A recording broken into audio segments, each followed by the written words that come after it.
So, the worst kept secret, Marvel history. Worse than what we'll talk about later. Yeah, I was like, okay, this entire time we've been like, it's Kingpin, big meaty claws, it's Kingpin. And then I'm purposely not checking my Twitter because I'm like, part of me wants to be surprised. And then I'm waiting to get my hair cut today, and I turn on my Twitter. Keep in mind, I don't follow this person, but it had to be the first thing in my feed.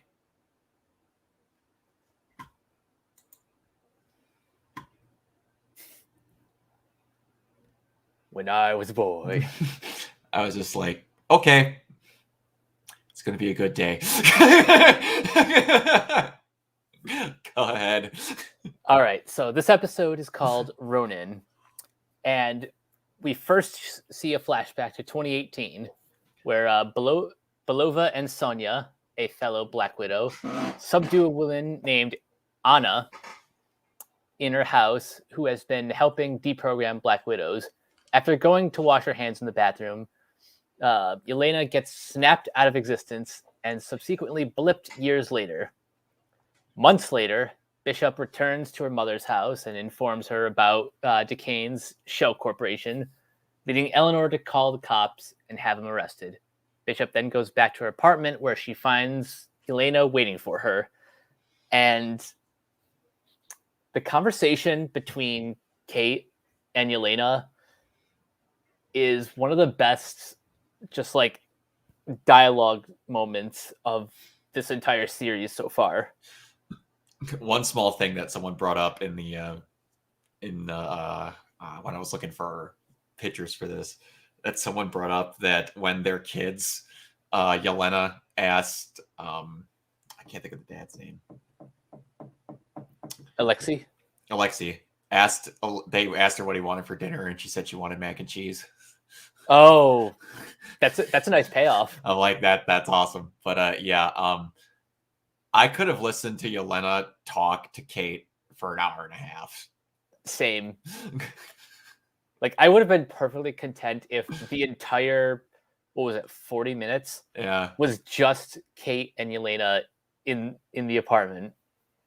Yep. It was ridiculous. She can flip from being a kind-hearted joker to a cold-hearted killer without changing the tone in her voice within seconds. She's that good. She's so talented. My goodness, that woman is going to be dangerous when she even gets more talented as an actress.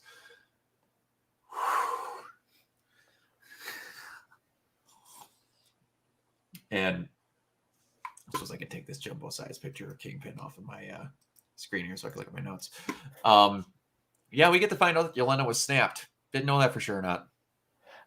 That actually clears a few things up from the Black Widow post-credit scene, because I was wondering, A, how she wouldn't have known about Natasha's passing, and B, why she would just assume that Clint was the one that killed her. Yeah. I mean, if you want to get technical, it's not completely wrong, but perspective. It's perspective. Two people fighting to commit suicide over a stone. Tomato.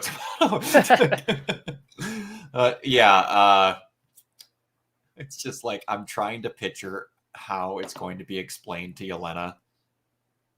Like, how do you not hear me and Natasha were both deciding who had the more useless life over an Infinity Stone while talking to a floating red skull thing on a cliff where we had to jump off and get the stone on another planet. I'm wanting to see the Cliff Notes version of that Clint is going to give to Yelena. It's probably going to be like a Gilligan's cut, and she'll be like, so let me get this straight. Yeah, exactly. Pretty much. Yeah, I was just like, I'm picturing it. I'm trying a million ways to picture in my head how this conversation goes. But yeah, it's awesome. Yelena and Kate have a great rapport already. uh Clint having the small moment where he talks, quote unquote, talks to Natasha was awesome. Part of me thinks they still might do this because they have not shown who they're fighting in that scene that has not happened in the show yet. Oh, where I know the one where the two of them are shooting arrows on that rooftop in their twin gear, which I think is straight up lies for what they're actually wearing, because Kate has been shown wearing that thing 3 times already. And they had the moment where it's like, hey, man, they've got the uniforms made. Do you want to see me? He's like, yeah, man, but not right now. It's not the season finale yet. I love how transparent the dialogue can be at times. Exactly. It's just like, that's funny. When you do it as a joke, to be perfectly honest, it's great. But it's like in Deadpool where he's like, and a heaping helping of foreshadowing for later. But yeah, that whole, what part of me, and they might not do this again, that might be Maya, it might be somebody else. If they show that Yelena saw Clint talking to that plaque, that could do a lot. Yeah. I was thinking that, like, I was almost assuming that, like, somewhere off in the distance, Yelena was just kind of had her eye on the memorial statue. Yeah, because it's like in my brain here, we're trying to figure, like, because they have that talk, and Kate goes to her, if you really think Clint is evil, you should be thinking about who hired you to make him think you're evil. And then the next thing Yelena does is not go after Clint, is to figure out who actually hired her. That's not the bloodthirsty route. Nope. That was I'm going to give this 2 seconds. And if this seems weird, I'm going to look into it. A, hired by your mom through Kingpin, which is lending credence to the whole Madame Mask thing. But now, and she had a wherewithal to hire her, to tell her, she had no reason to tell her that. None whatsoever to tell her that Kingpin hired her. And now it's like she went through the ringer to find out everything about Kate. Do 5 seconds of research on Kingpin. 5 seconds. And that whole argument's over. It's kind of nuts. Mm-hmm. How easy that problem could be solved if they handle it that way. But yeah, it's everything happened, and I don't think we're gonna get a fight with swordsmen, unless that's who they're fighting on the frickin' roof. Maybe it is, and maybe Kingpin bails swordsman out. Yeah, maybe. It's like, because like she actually got him arrested. I thought there was gonna be like, okay, honey, I'll look into it, and then it sends a text message. She figured it out. This is not good. And that could still be the case. It could be very much the whatever, they're clever type thing. Because again, they hired someone to kill Clint. And it's now wait a minute. I have a question. Is Valentina also working with Kingpin and working with Eleanor? I don't think she's working with Eleanor. I think she was the in-betweener for Kingpin. Okay. They could very well be, but I honestly think Valentina is the villain Coulson. Makes sense. Where she just needs to be in the spot where the people that are a lot higher up there here are going, you, go talk to that person. And Kingpin very much went, I don't have time for this. Go make a compelling case, and then just had her go. All right. So, that's honestly what I think happened, because to me, she doesn't need to talk to both of them. And then if she talked directly to Kingpin, you're overstepping the financial ladder in that situation by quite a bit. True. Yeah. So yeah, I guess that makes sense to have Valentina be like the middleman. Because Kingpin's not going out to go meet these people. No. And you and me had a conversation the other day for these people, because all these episodes are going to be, I preset them on YouTube to be released in an order. We're recording this on Thursday, so this will come out Saturday. Or Wednesday, and this will come out Saturday.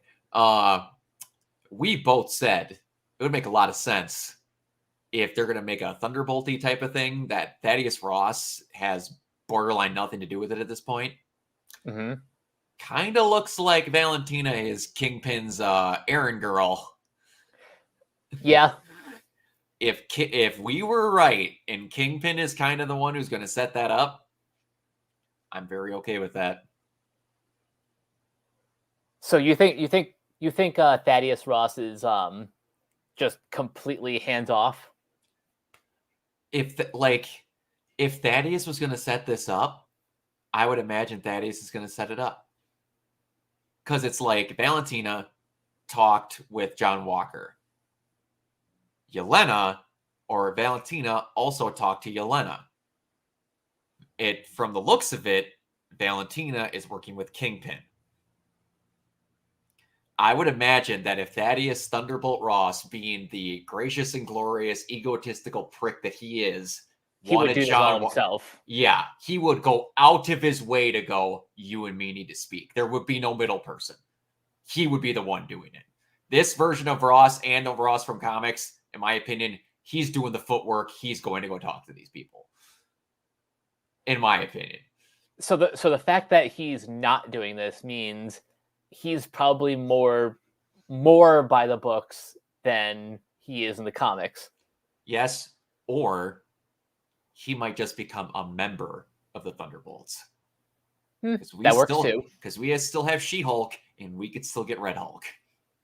That's true. He just might not be the guy in charge. Because if I could see Kingpin having a conversation with Thaddeus Ross where he sweet talks him into taking a super soldier type of serum to make him like the Hulk, I kind of want to have that conversation be on screen. I'm not going to lie. Okay, that would be pretty cool. Just saying, all they did was add one villain, and there is so much shit they can do now. By the way, now that it's like confirmed out in the open that yes, he is the big guy. Do you think A, this takes place in the same universe as Daredevil? No. Okay. I'm gonna be honest. Even if they say it does, they're gonna act like that show didn't exist. Fair enough. I honestly think that's what's going to happen. Go on with the other question. My other question is, do you think his involvement has anything to do with the multiverse? Probably not. In my opinion, no, because there hasn't been anything weird going on otherwise. And even if it is, because how Clint talks about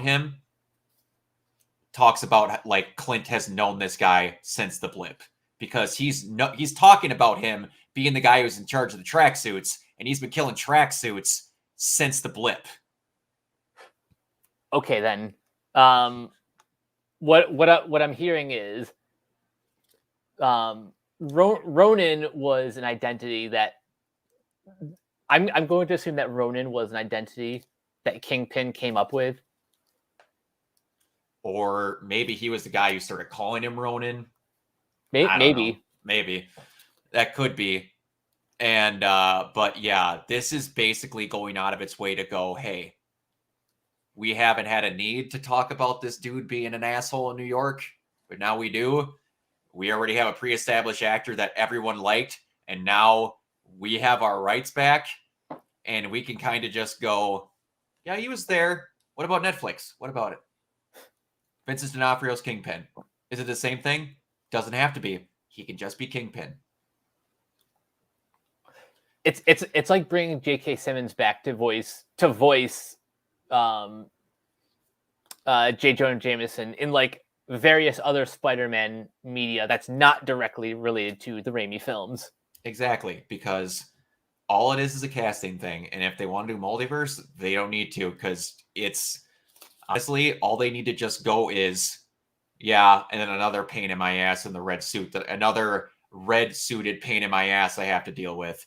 You could just mention Daredevil, you bring him in, you could have Foggy Nelson come in, and then you wouldn't need to do anything else. Why? Because there'd be no reason to mention anything else. All you need to do is say, I've been dealing with Daredevil. That's all you got to do, because that gets out of them having to bring Danny Rand in the current incarnation that fucking nobody liked. Mm-hmm. You get the possibility to do Luke Cage. You could say he never met Daredevil and make up a new story. You could say he never met Jessica Jones, make up a new story and reweave it how exactly they want, but keep the actors who did a good job. I like this. They spent money and got shit the way they wanted for a reason. They are not stupid, and they have all the money in the world to do what they need. And I'm pretty sure, like in the very early stages of those Netflix shows, that there was going to be a stronger connection. Because I remember in season 1, you know, they made almost direct references to this is a New York post Avengers. They did, but the weird thing is Marvel, until they got Disney Plus, always had the relationship of the show is going to mention the movie is not going to mention the show. Yeah, it was always a one-way street. Which is cool, because and it's a smart way to do it, the movies aren't going to get canceled. Because Exactly. if the show bombs, it didn't exist. And we don't have to act like it was tied to an important storyline, which is a smart way to do it. S.H.I.E.L.D., they mention every now and then, but there was never specific storylines, which, again, is smart, because they're not going, we're not tying it to something we need to do with whatever, which was what everything with Sony used to do, where it's like, cool, we're doing this, we're doing that, we're doing that, we're doing that. Oh, wait, that one bombed? Shit. We spent a lot of money setting those other ones up. There's no point anymore. We're recasting them again? Oh, maybe we should listen to Marvel this time. Cool, good talk. Now it's perfect. It's just, don't plan unless you're going to follow through with it. That's all I got to say. But there was a lot of really good mini moments in this. Again, 90s. The monologue call, where she's just leaving voicemails. Again, I could have listened to it for an hour. Just the random stuff where she's just like looking at shit and she breaks the freaking face or whatever in the middle of it. It's awesome. The punctuation of that scene is perfect, with the message saying like, I'm sorry, this mailbox is full and cannot take more messages. It's like, perfect, of course. It is. And the other big scene, outside of the two big scenes that we need to talk about, is the tracksuits. Again, fucking A. These guys are morons. They're so dumb, but I love them. They're like, we'd be like the Royal Tenenbaums. Yeah, like, why the fuck do you think we look like the Royal Tenenbaums? But you have heard me and Josh mention two best friends or super best friends play a lot in random podcasts. Yep. They're the people outside of Cypher on 48, who is a old Let's Player back in the day. They're the group that got me into liking Let's Plays and watching them. And that fucking arrow reminded me of something. If I can find the clip, I'll show it to you. But when he shoots that arrow and it pops open and has a note in it, it reminds me they had this thing every Halloween where they would do the shitstorm of scariness, where they would play 31 horror games and then post them all throughout October. And there was this one that's so dumb, and I can't not unsee it. It's ruined stuff like this for me, where they're in this like winding staircase, and this guy walks across a support beam, and this arrow gets shot from the distance where he doesn't see it, and it hits, and it's got a note attached to it. And it says, Next time I won't miss. Nice. It's like, and you should have just killed me. Why would you leave that note? Oh, it's just like, oh, it was great.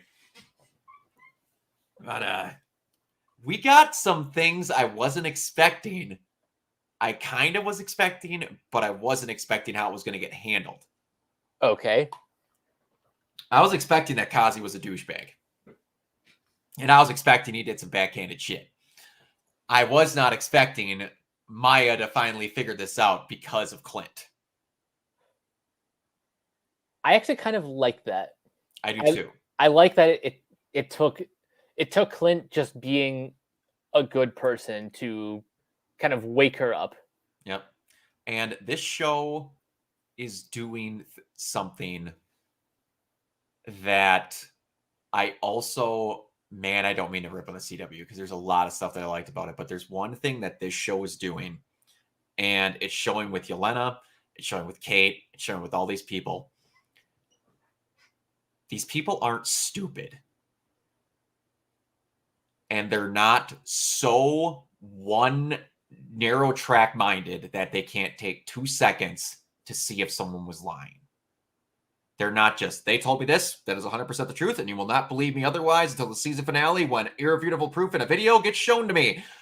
Maya was like, the dude that killed my dad just told me that that someone I know informed me about that, and that's why he got killed. So then randomly, she took 2 seconds to think of that night and go, son of a bitch, Kazi wasn't there. You know what? I'm going to take 2 seconds to question him. Mentioned it, and he froze like a rebooting computer. It's all it took. And then she just goes, oh, huh. And then just plays it off. They're making these characters not so blind that they're like written to be stupid. And I respect that. I was worried for a while that Eleanor would be that, but then I also realized no, she's she's hiding like 3 different layers. Exactly. You and me have said it over and over again. I cannot get over how well written this show is. It's Hawkeye, for crying out loud. I was not expecting this from Hawkeye. It's fantastic. Yeah, all of the characters, the ones who aren't idiots, and even the idiots like are fun. Yeah, are like the show just kind of gets people. Absolutely, it does. Oh, and something else we kind of have to mention. This episode, if you remember nothing about like the previous episodes and just take like this episode out of context, this is about as close we get to the Matt Fraction run with Cliff like hanging out in the apartment. Yep. Hanging out in the apartment with Pizza Dog, taking care of him, and like going out of his way again to be like, dude, you're Hawkeye. Like, sleep in my bed, dude. You're not staying at a hotel. What are you talking about? Stop it. They took the long way around to get there, but when they get there, it's a cool moment, and it's just really cool to see Grills just in the group. It is. And he's perfect. And it's like, honestly, if they ever wanted to have these 3 just be like randomly, Grills, I need info about something in New York, he could instantly like call him again because he's a firefighter. He's into something where he could possibly get info if need be. And it's good. And one thing that happened in here that I was not expecting, which I guess he makes total sense that he would know about, is that he knew about Yelena. He just didn't know what she looked like. Right. I'm sure like during some downtime, Nat and Clint were talking about her. Well, yeah, and it's also, I can imagine he knew when he got Natasha out that she obviously mentioned at some point, I have a sister that's still stuck with the widows also. Yeah. And that at some point it's just like, and I'm just like, duh, that would have came up at some point. But then I'm like, he just doesn't know her enough where there's no pictures because obviously they had no pictures together when they were kids. You wouldn't recognize it. And then they grew up in the widows. So they wouldn't have family pictures. So there's no comes to reason why he has no idea what she looks like. And yeah, I'm ready for whatever psychobabble gets thrown at Yelena for this, but it's gonna be good.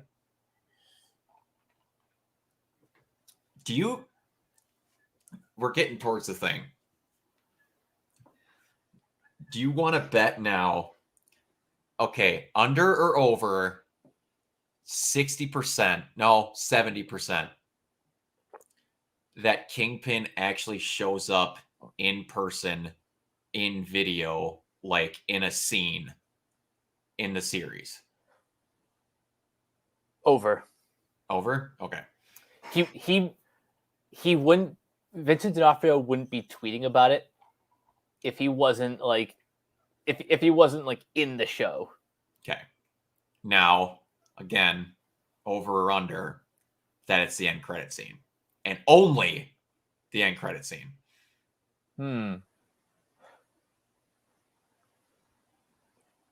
Without the only, I would have said over. But since you said only, under. Because part of me's thinking Vince is like, hey, I'm showing up in this, but I'm shooting scenes for Echo. That's what part of me's thinking. They're going to they cock teased it with that picture. And then you're going to either get an end credit scene with him in it, or he's just not going to show up until Echo. And then they're going to be like, want to see Kingpin? Better watch Echo. I don't know. All right, I've got one for you. Okay. Over under 40%, we get a second season of Hawkeye. Ooh. They've only announced the second season of one show so far.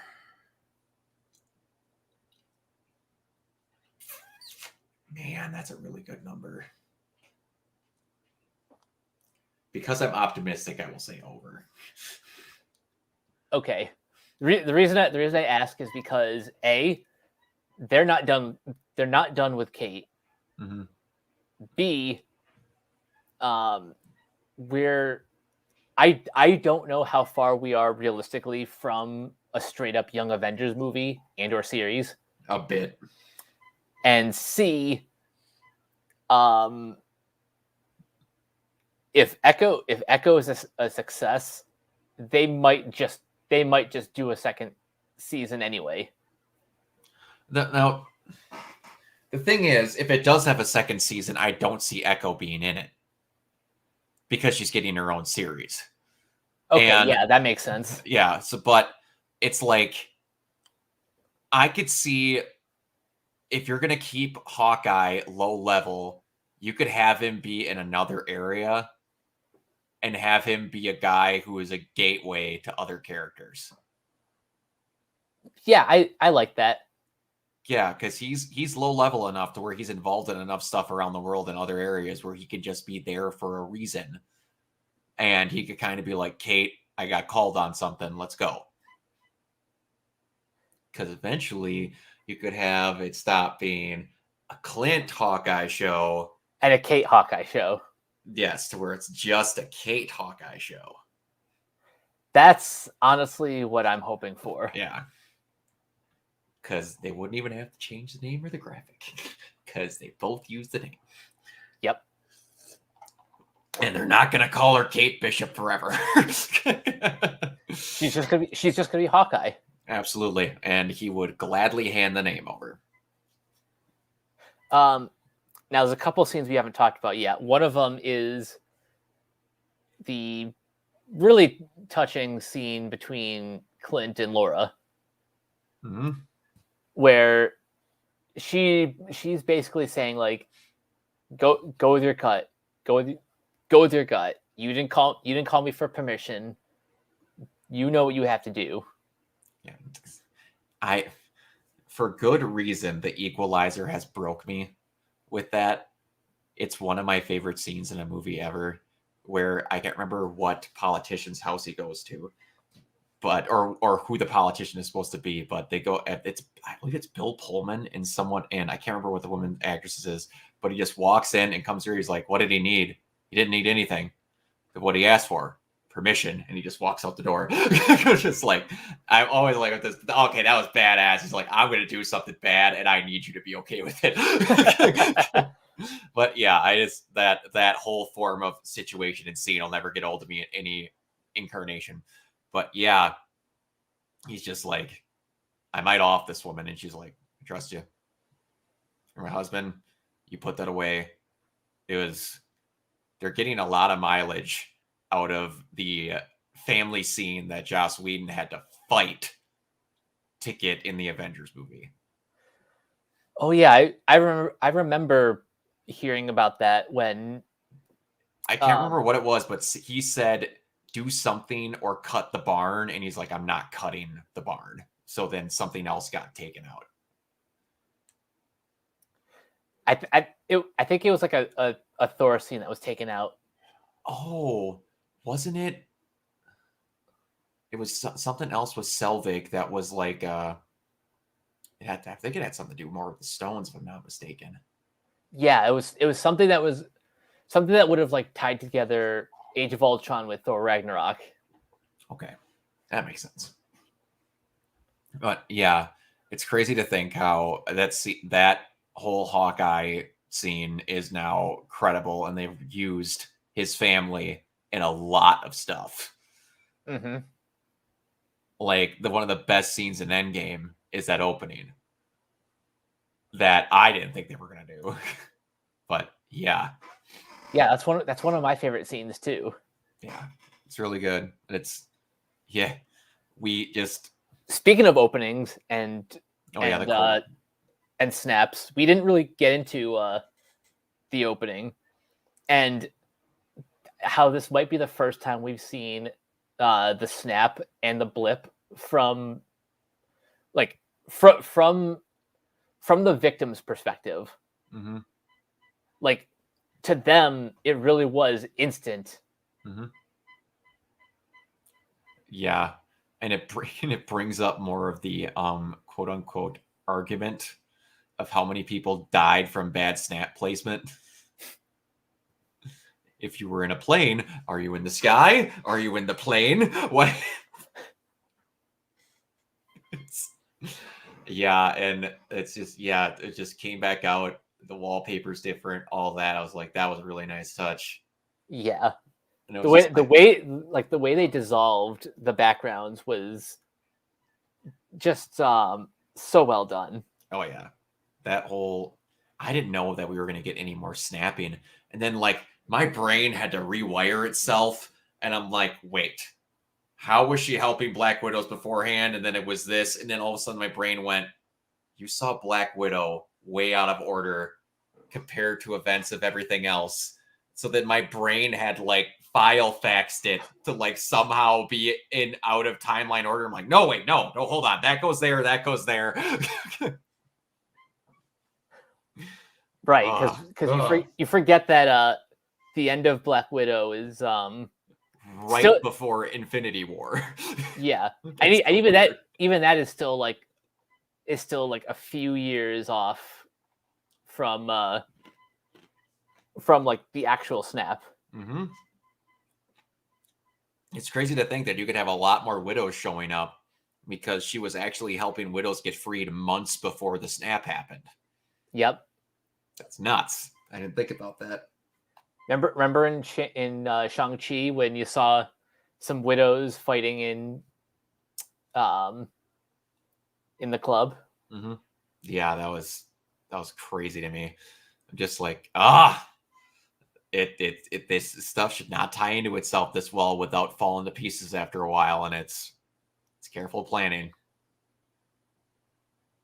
They know this makes money, and they know it can be done well, so they're doing it well. Appreciate it. Really do. And just I just can't get over how good this show is. I just can't. Yeah, it's probably the biggest surprise of the year as far as the shows go. Yeah. The movies, I think I still have Eternals as my favorite, with Shang-Chi as like a close second. Yeah, I would say the same. I'm one of the weirdos where we're talking straight up movies since now that Kevin Feige has point blank said that it's not not Spideyverse thing, that Venom is point blank in the actual MCU now.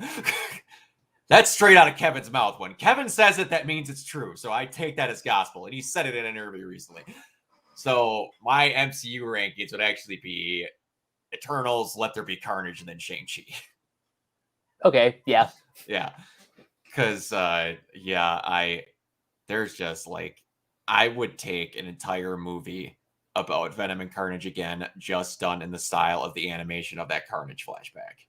Oh my god, yes. That thing was insane. Anything else from this episode that we haven't talked about yet? No, but it's just like, okay, so I said what my version I thought of this was going to be. I imagined penthouse, big dude, giant oak desk, and then it just panning up to Kingpin after something happened. How did you figure Kingpin was going to be introduced, and how was it not in a really shittily captured cell phone photo? Which I'm fine with, by the way. Don't take that as me not liking it. I did like it. I was just not expecting it. Honestly, I was thinking more like the sort of traditional, you hear him on the phone in the background, and then it cuts to his office or penthouse or whatever. Yeah. But the lead in is like a phone call. Yeah. It's just like, because part of me was like, if Eleanor wasn't evil, that it was going to show her being held hostage by the Kingpin. I was like, what way are we doing this? It's just like, and then she's like, no, Eleanor hired him. I'm like, okay. So then I guess Eleanor is just evil. And then they're like, no, they're just talking with him. It's just, and are we going to have some ipso facto, like, what do I want to say, in media res, where there's been parties in the past and like Kate has met Kingpin and just didn't know it was him? I hope not. I hope not either. I honestly hope that Kingpin is very much an outsider. Like in terms of he's just like the guy. Yeah. Running organized crime. Yep. I hope so too. Yes, I absolutely hope so. It'd be good. You know what? I'm going to be one of those people. Since Kevin again has said that we're getting, if they ever got Daredevil, or when they do Daredevil at this point, that it's going to be Charlie Cox. Can we get Elodie Young back as Elektra? Yes. Please. That was wasted. Holy balls, was that wasted. And she is awesome and not in enough stuff. Hey, you know what? I'll just say it. Literally just take the entire Netflix cast and put them in the MCU. You don't have to like you don't have to reference like specific story beats, just the stuff that just like the vague stuff that everyone liked. Or it's like you could just redo it. I would not mind a 6-episode redo of the Defenders. The Defenders is the only one I specifically want redone. Yeah. Because you could do like a couple things with Jessica, a couple things with Luke, a couple things with that, whatever. And then they just drop the Defender series, be like, yeah, I've met a guy, I did whatever, and just redo it. Because again, we got all those people as perfect casted roles, and then it was just kind of and if you're gonna have what was his name again, who played Danny Rand? Finn Jones. Man, maybe give him a second chance, but for the love of God, if you're gonna acting coach and better written. Yeah, acting coach, better writing, better choreography, just better everything. Yeah, that show was just, I don't know what happened. I don't know what happened. Like, I knew nothing about Iron Fist, and I was like, yeah, cool, we'll just see it. And then I was like, does anyone else think this is bad? And then a buddy of mine, Morgan, who is a giant Iron Fist fan, like, stopped watching it after the second episode. I'm like, oh, Yeah, that bad. got it. And then all of a sudden they're like, yay, Defenders, more Iron Fist. It's fun. It's funny how with Defenders you can tell they were banking on Iron Fist to be a hit because so much of that series like revolves around his lore. Uh-huh. And you know who kind of obsoleted Iron Fist? Shang-Chi. You don't need Iron Fist anymore. You really don't. You got your karate master that's friends with a dragon already. Yep. You don't need Iron Fist. You can have Iron Fist. You don't need Iron Fist. Yeah, you could have Iron Fist and maybe recast him with Louis Tan. I'd not be against that. I would not be against that, but again, help me here. Is it meant to be an actual important story beat that Iron Fist is white? Yes and no. Because I do not know a lot about him. That's why I'm asking. I mean, the character is white in the comics, but it's not like a Black Panther thing where they're like, it's special that he knew karate and the fact he was white, or like somewhere he's a foreigner to this type of thing. I honestly don't know. You can be a foreigner and still not be white. Well, no, I know. It's just that like it was so weird to have like they purposely had a out of culture, like fish out of water situation. I literally know nothing about Iron Fist. That's why I'm asking. That's basically the gist of it. Okay, all right. Okay. And it's just like Louis Tan needs to be somewhere in excuse me, in MCU, DCU, anything. The guy's awesome. So I want him to be something. I don't care what. But I really love the guy. And yeah, I don't know. You know, as much as people don't like British actors playing Americans. I don't know why it just popped in my head, but Taron Egerton. I like that. Taron Egerton. I'm sorry. I keep saying that wrong. There is no D in his last name. It's Egerton. But yeah, something. I don't know. I can get behind that. Yeah, because it's like he's another one of those people that got fan cast this Wolverine where I'm just like, let's let that whole plate of food calm down. Let's let her sit. They can go so long without ever even needing to touch the X-Men. That is a whole plate of fish for another 30 years worth of movies. They are fine. Mm-hmm. I would rather see X-Men shows than movies right now. Yep, I agree. You can have shows set up a single person's movie or event, do it that way. Mm-hmm. Well, this was a fun tangent. Yeah, it's the possibilities are endless now, and they've shown that they are okay with giving redos and giving it where they matter.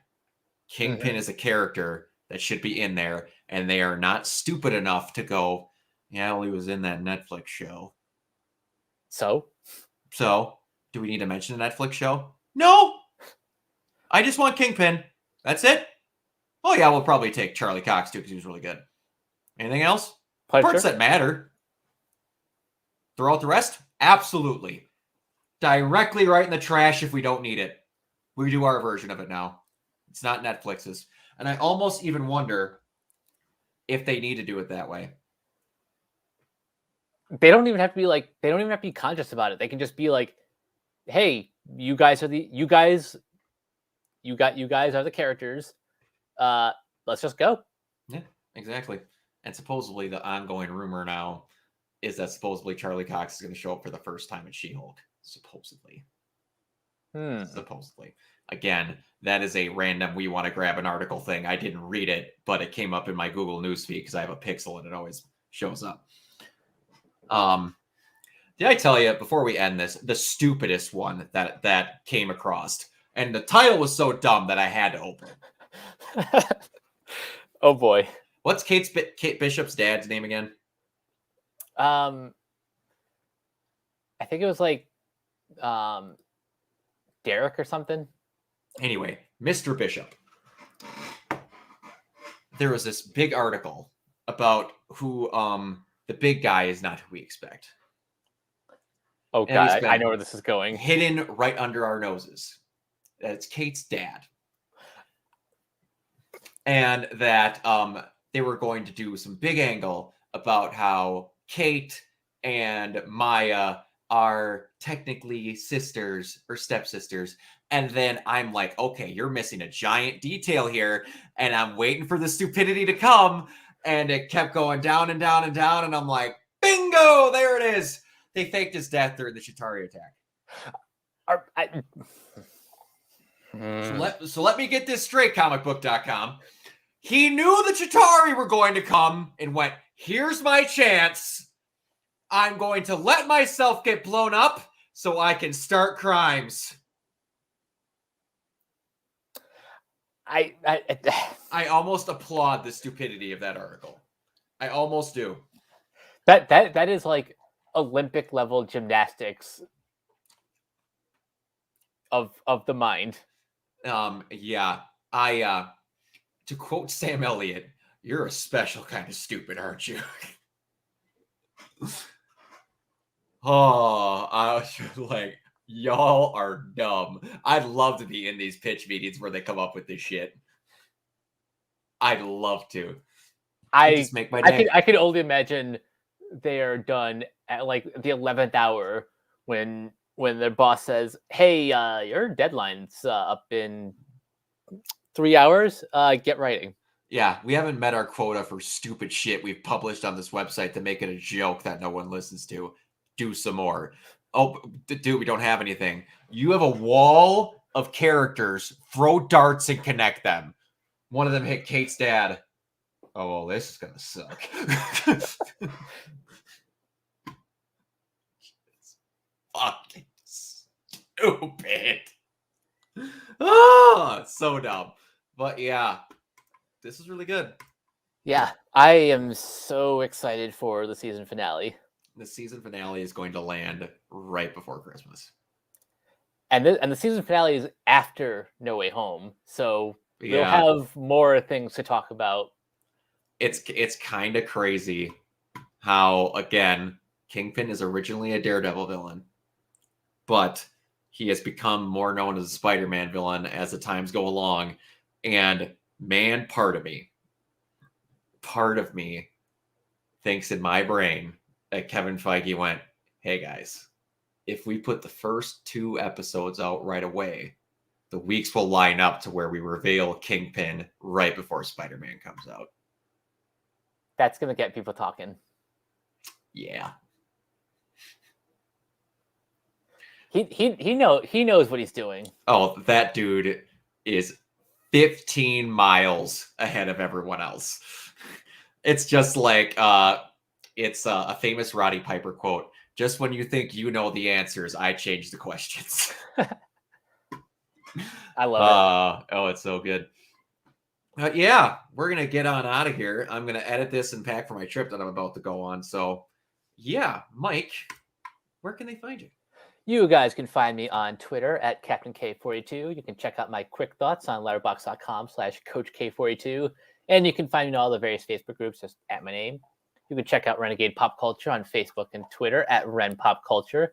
Look for us on Podchaser. Listen to all of our podcasts on Anchor, Spotify, Apple Podcasts, etc. And last but not least, everything can be found at renegadepopculture.com. Need to escape? So do we. Absolutely. And you can find me everywhere at Organoid Zero. This will be going up Friday. Am I set to come on the 16th?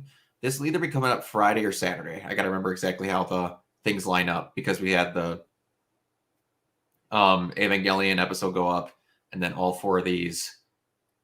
Is this be the 5th? Yeah, this will be coming up on Saturday, I believe. Next week, because I want to get something in for winter, I'm going to stream Miles Morales next week because that'll only take me like a day and a half to stream it, and it all takes place during winter. Or it takes place originally around Christmas. So I'm going to do that so I can have something in because I've been wanting to stream some winter games and I want to get a little bit before the holidays. So yeah, I can wait till my 3rd monitor set up and all that stuff for later. Need to get back into it. Everyone, thank you so very much for watching. We're almost done with another series of What Ifs Disney Plus shows. This is so simple. It is so breezy. I don't feel like I'm dead tired running a 15 billion mile marathon in a row. I love it. I just love how short and breezy these shows are. They're perfect. Oh, yeah. So digestible. They are. It's the easiest thing to watch in the world. It's great. And it's just like, did this. I just finished watching Arcane earlier today. So it's like, oh man, I have had my just love for Haley Steinfeld just pumped straight into my veins. Ah, man. Part of me wishes that other studios would hire out Riot's editors because I need to see that art style in more things. And Riot needs to be better at being people. Their upper management is crap. I am just very happy that the people who work their asses off get to have their stuff come out. That'll always be my stance in this. One last thing before we go.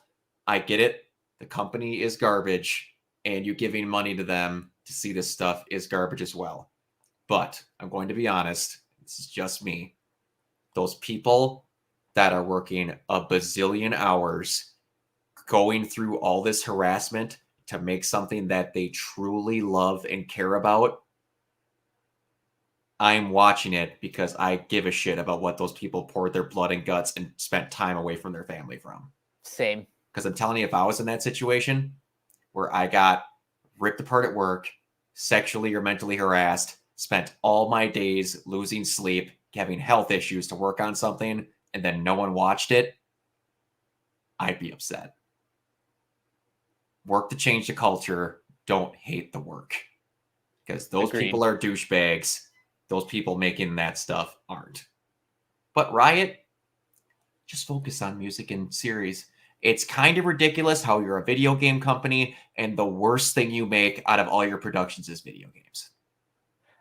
Yeah, it's kind of laughable. Your music and your series are worlds better. Always. But all right, we're going to get on out of here. See you guys.